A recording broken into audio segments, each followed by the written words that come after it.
السلام عليكم ورحمة الله وبركاته. إن الحمد لله نحمده ونستعينه ونستغفره ونعوذ به من شرور أنفسنا ومن سيئات أعمالنا. من يهده الله فلا مضل له ومن يضلل فلا هادي له. أشهد أن لا إله إلا الله وحده لا شريك له وأشهد أن محمدا عبده ورسوله لا نبي بعده. اللهم صل وسلم على سيدنا محمد وعلى آله وأصحابه ومن تبعهم بإحسان إلى يوم الدين. أما بعد، أوصي نفسي وإياكم بتقوى الله فقد فاز المتقون. قال تعالى في كتابه الكريم: أعوذ بالله من الشيطان الرجيم. يا أيها الذين آمنوا اتقوا الله حق تقاته ولا تموتن إلا وأنتم مسلمون. وقال صلى الله عليه وسلم: اتق الله حيث ما كنت وأتبع السيئة الحسنة تمحها وخالق الناس بخلق حسن. صدق الله العظيم وبلغ رسوله النبي الكريم ونحن على ذلك من الشاهدين والشاكرين walhamdulillahi rabbil alamin. Bapak-bapak, saudara-saudara jemaah Jumat Masjid Baitul Adli yang dimuliakan Allah Subhanahu wa taala. Alhamdulillah, segala puji bagi Allah Subhanahu wa taala yang telah menganugerahkan kepada kita nikmat yang begitu banyak. Hingga siang ini kita masih diberikan kemudahan, masih dijaga iman dan Islam kita, hingga kita dapat menjalankan kewajiban kita, yaitu salat Jumat di rumah Allah yang dimuliakan oleh Allah Subhanahu wa taala ini. Salawat dan salam senantiasa kita sanjungkan kepada junjungan kita, pemberi syafaat kita, Nabi besar Muhammad sallallahu alaihi wasallam beserta keluarga, sahabat dan pengikutnya hingga hari kiamat. Sebelum khatib melanjutkan khutbah, khatib berwasiat, marilah sama-sama kita tingkatkan ketakwaan kita kepada Allah Subhanahu wa taala. Takwa dalam arti kata menjalankan perintah Allah dan menjauhi larangan Allah Subhanahu wa taala. Allah berfirman di dalam Al-Quran: A'udzubillahi minasyaitonir rajim. Ya ayyuhalladzina amanu taqullaha haqqa tuqatih wa la tamutunna illa wa antum muslimun. Wahai orang-orang yang beriman, bertakwalah kepada Allah dengan sebenar-benarnya takwa, dan janganlah kalian mati melainkan tetap dalam keadaan muslim. Rasulullah sallallahu alaihi wasallam juga pernah berwasiat, ittaqillaha haitsu ma kunt wa atbi'is sayyi'atal hasanata tamhuha wa khaliqin nasa bi khuluqin hasan. Bertakwalah kepada Allah dimanapun kau berada, dan melakukan kebaikan setelah melakukan kesalahan, untuk menghapuskan dosanya, dan berakhlaklah kepada manusia dengan akhlak yang mulia.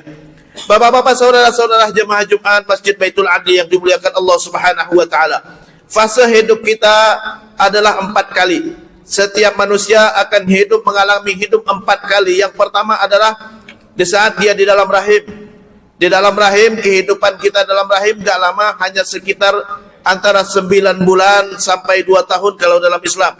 Artinya bisa jadi seorang anak bisa sampai 2 tahun di dalam rahim ibunya. Lalu fase yang kedua adalah kehidupan di dunia, lebih lama sedikit dibandingkan di dalam rahim. Kalau di dalam rahim 9 bulan atau 6 bulan sampai 2 tahun, kalau di alam dunia bisa sebentar, bisa lama. Kalaupun lama, enggak akan lebih daripada 100 tahun. Kalau ada yang lebih dari 100 tahun, itu adalah pengecualian. Kenapa? Karena Rasulullah sallallahu alaihi wasallam bersabda, a'maru ummati ma baina 60 ila 70. Umur umatku antara 60 sampai 70 tahun. Rata-rata 60 sampai 70. Kalau ada yang lebih daripada itu bonus yang Allah berikan kepadanya. Yang ketiga adalah fase alam barzakh. Alam barzakh itu adalah alam kubur. Di alam kubur lebih lama daripada di dunia. Jangan dikirain lebih sebentar daripada di dunia, lebih lama daripada di dunia. Rasulullah sallallahu alaihi wasallam, Abu Bakar, Umar, Utsman, Ali itu sudah 14 abad di alam kubur. Imam Bukhari, Imam Muslim, Imam Syafi'i, Imam Malik, Imam Abu Hanifah tidak kurang daripada 13 abad sudah di alam kubur. Artinya jauh lebih lama daripada di dunia. Yang terakhir adalah lebih lama daripada di alam kubur. bahkan cuman Allah yang tahu berapa lamanya, yaitu setelah kita dibangkitkan dari alam kubur, maka kita akan diadili oleh Allah Subhanahu wa taala. Akan diadili oleh Allah Subhanahu wa taala, faman thaqulat mawazinuhu fahuwa fi 'ishatir radiyah. Kalau amal kebaikannya banyak, pahalanya lebih besar daripada, lebih berat daripada keburukannya atau maksiatnya atau dosanya, maka tempatnya di tempat yang menyenangkan, yaitu surga Allah Subhanahu wa taala. Wa man khaffat mawazinuhu, tapi kalau seandainya dosanya yang lebih berat dan amalnya sangat ringan atau lebih ringan daripada dosanya, fa ummuhu hawiyah, tempatnya di neraka. Wa ma adraka ma hiya, apa itu neraka? Narun hamiyah, api yang menyala-nyala. Jadi kita sekarang berada di fase yang kedua, dan kita akan menghadapi fase yang ketiga dan keempat, yang mana kita nggak tahu kapan kita akan bertemu dengan fase yang ketiganya. Dan mungkin besok, mungkin lusa, bahkan mungkin beberapa jam lagi, atau bahkan beberapa menit lagi. Kita nggak tahu, cuman Allah yang tahu. Fa idza jaa ajaluhum la yastakhiruna sa'atan wa la yastaqdimun. Kalau sudah tiba waktunya, nggak ada yang bisa menunda ataupun mempercepatnya, karena cuman Allah yang tahu. Malaikat Israel hanya melaksanakan perintah Allah Subhanahu wa taala. Kita nggak tahu kapan malaikat Israel akan datang dan berziarah kepada kita. Maka kita harus persiapkan, karena alam barzakh dan alam akhirat itu adalah alam yang sangat lama sekali. Kita berada di tempat ukuran cuman 1 dikali 2 meter saja kalau di alam barzakh. Kalau seandainya kita nggak ada temannya di dalam kubur, maka bukan main kehidupan yang sangat menderita sekali. Karena kita akan ditemanin oleh ulat, oleh kalajengking, dan oleh binatang-binatang di dalam tanah. Dan malaikat Munkar dan Nakir akan datang dan bertanya kepada kita, dan malaikat tersebut akan mengazab kita kalau seandainya kita ternyata banyak yang nggak bisa kita jawab di depan malaikat Munkar dan Nakir. Maka kita harus persiapkan diri. Allah sudah mentakdirkan kita, kalau seandainya kita banyak amal solehnya, nanti kuburan kita akan dijadikan raudhatan min riyadil jannah, akan dijadikan taman seperti taman surga, luas, penuh dengan nikmat, penuh dengan makanan, dan juga Allah jadikan amal-amal perbuatan kita akan hadir menemani kita di alam kubur. Itulah orang-orang yang amal solehnya banyak. Tapi kalau sebaliknya, maka kuburan kita akan dipersempit. Bahkan di dalam hadis disebutkan, malaikat akan memukulnya sampai masuk ke dalam tanah, bahkan tanah yang lapis yang paling rendah. Dan nanti diangkat lagi dan dikembalikan lagi, dipukul lagi, sampai akhirnya menemui waktunya yang mana dia harus dibangkitkan di hari kiamat. Kalau di alam kubur kita penuh dengan nikmat, maka insya Allah di akhirat tempatnya adalah di surga. Tapi kalau di alam kubur penuh dengan siksaan, maka kita akan menghadapi neraka. Kita akan menghadapi neraka yang jauh lebih berat daripada azab kubur. Azab kubur belum seberapa dibandingkan azab Allah di hari kiamat nanti. Apa yang harus kita lakukan? Kita hindari hal-hal yang bisa menyebabkan azab kubur. Kita hindari hal-hal yang bisa menjadikan kita menjadi ahli neraka. Maka kita harus jaga diri, laksanakan perintah Allah dan jauhi larangan Allah Subhanahu wa taala. Nikmat di dunia gak seberapa. Kita hidup cuma 60 dan 70 tahun, tapi berabad-abad kita bisa di alam kubur. Dan nanti di akhirat hanya Allah yang tahu berapa masanya.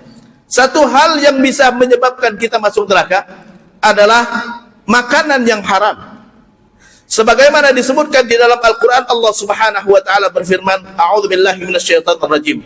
Ya ayuhan nas, kulu min thayyibati ma razaqnakum in kuntum iyyahu ta'budun. Ya ayuhan nasu kulu mimma razaqnakum min qabli ayyatiya ahadakumul maut. Wahai orang-orang yang beriman, makanlah apa yang sudah kami rizkikan kepada kalian, yang baik ataupun yang halal, jika kalian benar-benar bertakwa kepada Allah Subhanahu wa taala, karena kalian akan dikembalikan kepada Allah Subhanahu wa taala. Allah berfirman di dalam ayat yang lain di surah An-Nahl, fakulu mimma razaqakumullahu halalan thayyiba washkuru ni'matallahi in kuntum iyyahu ta'budun. Makanlah dari apa yang Allah rizkikan kepada kalian dan bersyukurlah terhadap nikmat Allah jika kalian benar-benar mengabdi kepada Allah Subhanahu wa taala. Maka makanan halal itu harus kita jaga. Kenapa? Karena di hari kiamat nanti sebagaimana disebutkan dalam hadis bahwa seorang tidak akan selamat di hari kiamat nanti sampai dia selamat dari 4 pertanyaan. La tazalu qadama 'abdin hatta yus'ala an arba'. An umrihi fima afnah, wa an shababihi fima ablah, wa an malihi min aina iktasabah, wa fima anfaqah. Seorang tidak akan selamat di hari kiamat nanti, tidak akan selamat di hari kiamat nanti sampai dia ditanya tentang 4 hal. Pertama, an umrihi fima afnah, tentang umurnya kemana dia habiskan. Wa an shababihi fima ablah, masa mudanya, masa kuatnya dia pakai buat apa. Wa an malihi, tentang hartanya, min aina iktasabah, dari mana dia dapatkan, wa fima anfaqah, dan kemana dia salurkan. Di dalam sebuah hadis yang sahih, Rasulullah sallallahu alaihi wasallam bersabda, di mana Rasulullah bersabda, kullu lahmin nabata an suhtin fannaru aula bihi. Setiap daging yang tumbuh dari harta yang haram, maka neraka lebih layak buat dia. Dalam riwayat yang lain, kullu jasadin nabata an suhtin fannaru aula bihi. Setiap jasad yang tumbuh, yang berkembang dari harta yang haram, maka neraka lebih layak daripada dia. Abu Bakar Siddiq radhiyallahu an, sahabat Rasulullah sallallahu alaihi wasallam yang sangat dekat dengan Rasulullah. Dia punya seorang hamba sahaya. Hamba sahaya yang dia tugaskan untuk menyediakan makanannya. Setiap kali Abu Bakar memakan makanan yang dihidangkan oleh hamba sahayanya, dia selalu bertanya, ini uang dari mana? Suatu hari, saking laparnya Abu Bakar Siddiq, dia tidak pernah bertanya. Lalu budaknya ini bertanya kepada Abu Bakar, engkau selalu bertanya dari mana harta yang saya hidangkan kepada engkau. Apa kata Abu Bakar? Ghalabanil ju'. Saya sangat lapar sekali, sehingga saya harus memasukkan makanan dulu ke dalam perut saya. Dia sudah menyantap 1 suapan. Tapi dia langsung bertanya, dari mana kau dapatkan harta ini? Lalu hamba sahayanya mengatakan, wahai Abu Bakar Siddiq, dulu sebelum aku masuk Islam, di masa jahiliyah, sebelum datangnya Islam di masa jahiliyah, aku dulu punya pekerjaan suka jampi-jampi. Suka jampi-jampi. Orang sakit saya jampi, orang sakit saya jampi. Tentu jampiannya bukan pakai Quran. Kalau pakai Quran tidak ada masalah. Setiap aku jampi-jampi, orang ngasih sesuatu kepadaku, dibayarlah. Jadi kata Abu Bakar, makanan ini dari jampi-jampi engkau itu? Iya, langsung dia colok mulutnya sampai mau muntah. Sampai mau muntah. Kata pembantunya, kenapa engkau sampai nyolok mulutmu sampai engkau mau muntah? Jangankan muntah, kalau ruhku pun keluar bersama makanan itu, aku rela, katanya. Kalau ruhku pun keluar bersama makanan itu, aku rela. Kenapa? Karena Rasulullah bersabda, kullu lahmin nabata an suhtin fannaru aula bihi. Setiap daging yang tumbuh dari harta yang haram, maka neraka lebih layak buat dia. Maka Abu Bakar Siddiq langsung dia nyolok-nyolok ini sampai dia keluar, sampai dia muntahkan. Ini artinya bahwa penting untuk kita menjaga harta kita agar kita dapatkan dengan cara yang halal, karena itu salah satu yang bisa menghalangi kita masuk surga Allah Subhanahu wa taala.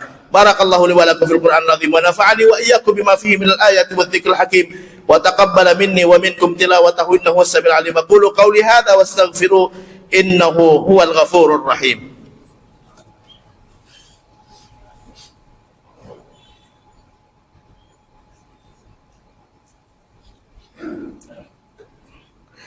Alhamdulillahil qawiyyi sultanuh, al-wadhihi burhanuh, al-mabsuti fil wujudi karamuhu wa ihsanuh.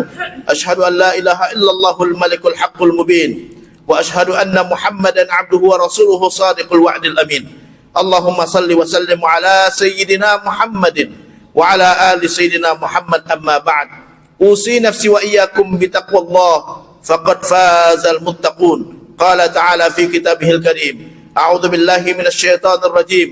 وسارعوا إلى مغفرة من ربكم وجنة عرضها السماوات والأرض أعدت للمتقين إن الله أمركم بأمر بدأ فيه بنفسه وثنى بملائكته المسبحة بقدسه وثلث بكم أيها المؤمنون بقوله إن الله وملائكته يصلون على النبي يا أيها الذين آمنوا صلوا عليه وسلموا تسليما اللهم صل وسلم على سيدنا محمد وعلى آل سيدنا محمد كما صليت على سيدنا إبراهيم وعلى آل سيدنا إبراهيم وبارك على سيدنا محمد وعلى آل سيدنا محمد كما باركت على سيدنا إبراهيم وعلى آل سيدنا إبراهيم في العالمين إنك حميد مجيد. وارض اللهم عن الخلفاء الراشدين أبي بكر وعمر وعثمان وعلي وعن بقية الصحابة أجمعين وعن تابعيهم وأتباع تابعيهم إلى يوم الدين. اللهم اغفر للمسلمين والمسلمات والمؤمنين والمؤمنات الأحياء منهم والأموات إنك سميع قريب مجيب الدعوات ويا قاضي الحاجات. اللهم أعز الإسلام والمسلمين وأهلك الكفرة والمشركين ودمر أعداءك أعداء الدين وأعل كلمتك إلى يوم الدين. اللهم انصر إخوان المسلمين المجاهدين في فلسطين، اللهم انصرهم نصرا مؤزرا، اللهم دمر اليهود وإسرائيل يا رب العالمين. عباد الله، إن الله يأمركم بثلاث وينهاكم عن ثلاث: يأمركم بالعدل والإحسان وإيتاء ذي القربى وينهى عن الفحشاء والمنكر والبغي يعظكم لعلكم تذكرون. فاذكروا الله يذكركم واشكروا على نعمه يزدكم ولا ذكر الله أكبر والله يعلم ما تصنعون. أقيموا الصلاة. الله أكبر الله